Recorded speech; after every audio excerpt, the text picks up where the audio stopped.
Bagaimana cara mengatakan tika pemotong dalam bahasa Inggeris? A. Meat tenderizer.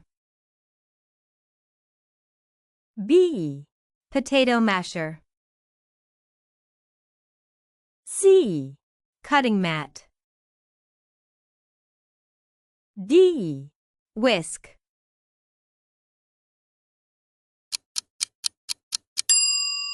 Jawapan yang betul ialah pilihan C.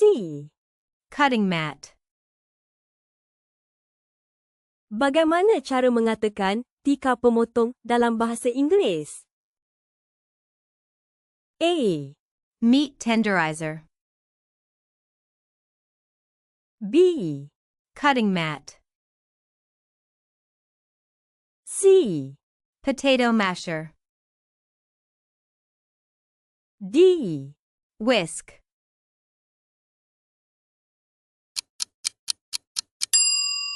Jawapan yang betul ialah pilihan A. Meat tenderizer.